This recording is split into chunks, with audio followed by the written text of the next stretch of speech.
बिस्मिल्लाहिर्रहमानिर्रहीम। शुरू से रब्बिल जलील के नाम से जो मेरा और आपका पालने वाला है। दुरूद व सलाम ख़त्मी मर्तबत अहमद मुस्तफ़ा सल्लल्लाहु अलैहि वसल्लम और उनके आले पाक पर।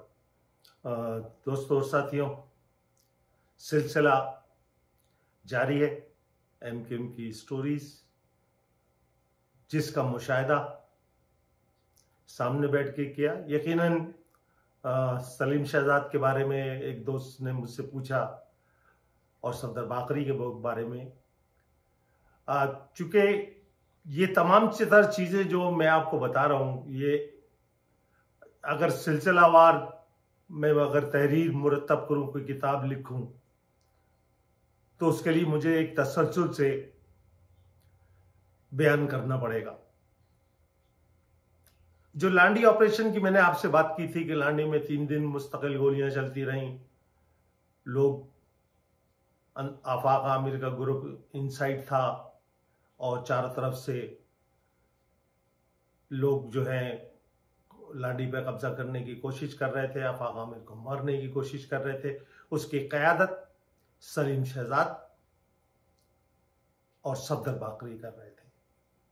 उस तमाम जंग का जो सिपहसालार था वो सलीम शहजाद था, और जो आसिम मुनीर मिस्त्री था उसका नाम था सफदर बाकरी। ये 2 अफराद इस तमाम जंग को लीड कर रहे थे। उनके साथ और भी थोड़े लोग थे, जैसे मसूद नबी लॉन्ग आइलैंड न्यूयॉर्क में रहते, वो भी थे। एक तभी यानी एक बहुत, मुझे अब तकरीबन तमाम लोगों के मैं नाम भी नहीं याद रख सका।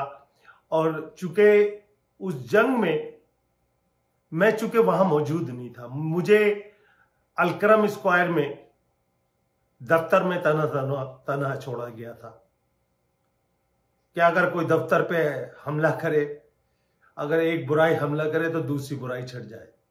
चूंकि मैं बोलता बहुत हूं, मैं हर गलत बात पे बोलता था, टोकता था, तो मैं ज्यादा पसंदीदा अफराद में शुमार नहीं होता था।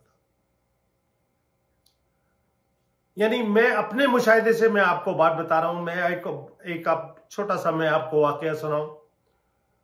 पाकिस्तान स्टील मिल में मैं जनरल सेक्रेटरी था, और पाकिस्तान स्टील फैब्रिकेटिंग कंपनी जो एक झैली इदारा है, मैं उसका भी जनरल सेक्रेटरी था।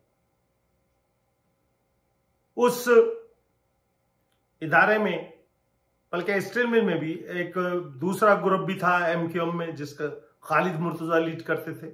एक करप्ट और क्रिमिनल टोला था, तमाम कराची वाले जानते हैं। कोई शख्स हलफ उठा के, कसम उठा के, कुरान पे हाथ रख के ये कह दे कि जब तक मैं बैठता रहा स्टील मिल और उसके झैली इदारे पे, 1 पैसे की किसी से मैंने रिश्वत ली हो। लेफ्टिनेंट जनरल शुजात हुसैन बुखारी, मेरा मुंह बंद करने के लिए मुझे उन्होंने एक ऑफर दी कि आपको हर महीने स्क्रैप की 1-2 लाख की पर्ची मिल जाया करेगी, आप हमारे साथ ताउन करें, हमारी टीम में शामिल हो। तो मैंने उन्हें सलाम पेश किया कि एक सैयदजादा दूसरे सैयदजादा को कह रहा है कि आओ मिल के हराम खाएं। तो दोस्तों, जब सेकंड टाइम 92 में दोबारा स्टील फैब्रिकेटिंग का पहले इलेक्शन था, तो 90 पे उससे पहले उबैदुर रहमान एडवोकेट के बेटे वाशिंगटन DC या वर्जीनिया में रहते हैं। नए सेंट्रल ऑर्गेनाइजिंग कमेटी थी लेबर डिवीजन की, उनमें 3 नामों का इजाफा हुआ था, जिसमें नेशनल बैंक से सलीम अख्तर और KC से राशिद सगीर, और नए इबादुर रहमान जो हैं वो मलेशिया से लॉ की डिग्री लेके आए थे। उनको 3 अफराद को लेबर डिवीजन में शामिल किया गया, और उन्होंने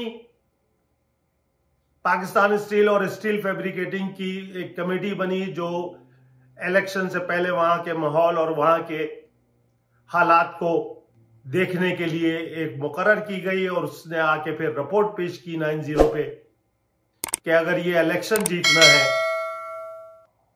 तो इस इलेक्शन जीतने के लिए जरूरी है कि फूल जैदी को दोबारा मार्केट में उतारा जाए, क्योंकि खालिद मुर्तजा एंड कंपनी अपनी करप्शन और अपनी जारहाना पॉलिसियों की वजह से गैर मकबूल है।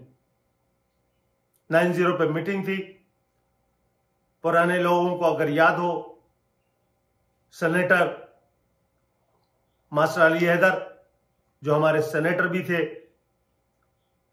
और आफाक के पार्टी छोड़ जाने के बाद वो लेबर डिवीजन को भी देखते थे। उस मीटिंग में मुझे बुलाया गया। शहजाद मिर्जा साहब थे, सलीम यूसुफ थे, खालिद मुर्तजा थे, मास्टर अली हैदर थे, डॉक्टर इमरान फारूक थे और फिर मुझे बताया गया कि आपने दोबारा स्टील फैब्रिकेटिंग कंपनी का इलेक्शन लड़ना है। तो मैंने जो पहला जुमला कहा, मैंने कहा मैं नहीं लड़ूंगा। तो मैं खुदा को हाजिर नाजिर जानकर वही अल्फाज जो डॉक्टर साहब ने मुझसे कहे मैं वही दोहरा रहा हूं कि तुम्हें नहीं का मतलब पता है। उस पर मैंने डॉक्टर इमरान फारूक से कहा कि डॉक्टर साहब, अलकरम के पहले ऑफिस में पहले दिन से जो 6ठे फ्लोर पे बना, मैं आपके साथ बैठता हूं, आपके साथ काम करता हूं, आपके अंडर में काम करता हूं, मुझे सारे नहीं और सारे हां के मतलब पता है। मास्टर अली हैदर मेरा हाथ पकड़ के 90 से बाहर ले गए और मुझे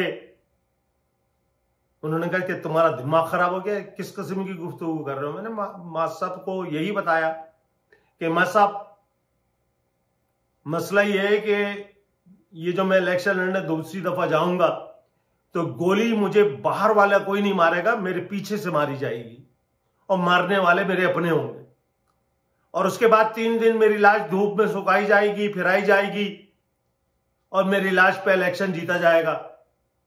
तो क्या ही अच्छा ना हो कि मैं इलेक्शन ही ना लड़ूं। खैर, मां साहब के समझाने बुझाने पे मां साहब फिर अंदर आए। मां साहब ने डॉक्टर साहब को बताया कि भाई मसला ये है, फूल भाई का मौकफ आप सुने।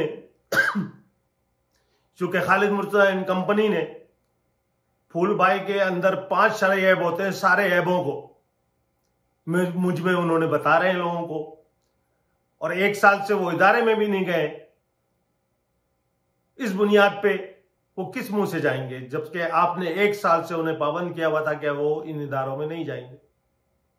खैर, मैं इस शर्त पर राजी हुआ कि मुझे 6 पुलिस वाले चाहिए 9 mm या क्लेशन कोक के साथ, क्योंकि मुझे मजमे में से कोई खौफ नहीं था। मुझे खौफ अपने लोगों से था जो मेरी पुश्त पे मुझ पे हमलावर होंगे।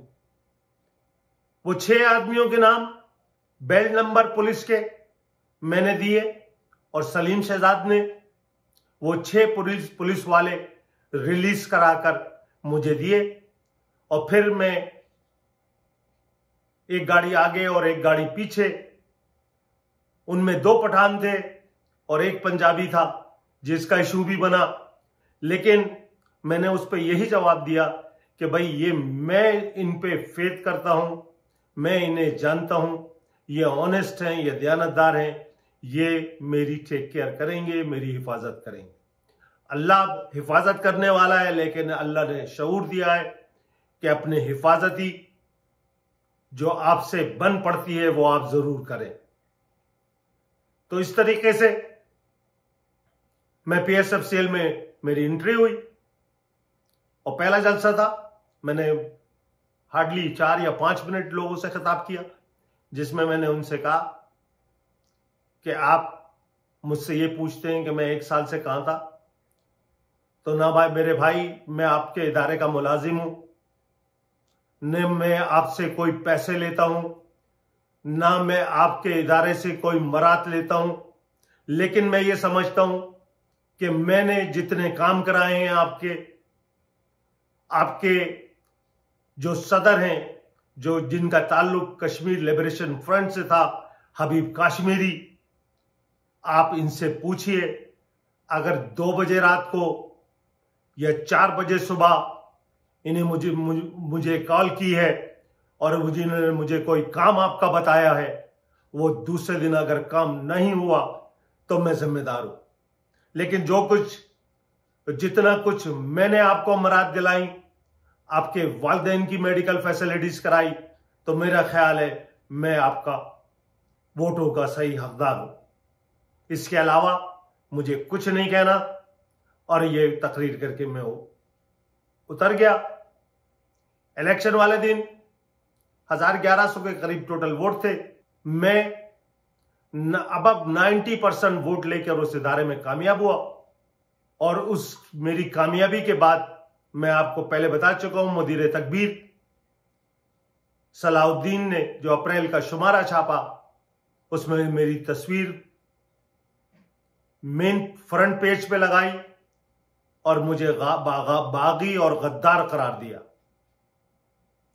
तो मेरे दोस्तों और साथियों, दोहरा मेयार था। मैं बताऊंगा कि सलीम शहजाद पर साइन केएमसी में कितने पैसे लेते थे और बदर इकबाल कितने पैसे लेते थे, लेकिन बदर इकबाल पे टोंटिंग होती थी, उसको पकड़ा जाता था, सलीम शहजाद को पकड़ा नहीं जाता था। अगली वीडियो में मैं आपको मोहित खान और एक हमारे साथी जो कत्ल हो गए, वो भी केएमसी में थे, मुझे इस वक्त नाम याद नहीं आ रहा, मैं इंशाल्लाह अगली वीडियो में वहां से शुरू करूंगा कि केएमसी में कौन कितने पैसे लेता था। बेलॉस अगर कोई काम करता था तो उसका नाम फारूक सत्तार है, आज का फारूक सत्तार नहीं, माजी के फारूक सत्तार की बात कर रहा हूं। इंशाल्लाह अगली वीडियो तक इजाजत दीजिए। सलीम शहजाद के बारे में आप लोग जानना चाहते हैं, मैं माटर रोड, जहांगीर रोड जिसे आप कहते हैं, वहां रहते थे, फिर प्रॉपर्टीज कैसे बनी, ये इंशाल्लाह अगली वीडियो में आपको बताऊंगा। तो आपके सवाल का शुक्रिया। मैं कोशिश करूंगा कि वो तमाम राज, वो तमाम पर्दे जो आपके और आपके लीडरान के दरमियान है, उन्हें ओपन कर दूं। तो इंशाल्लाह अगली वीडियो तक इजाजत दीजिए। मैं फिर आपसे गुफ्तगू हूं।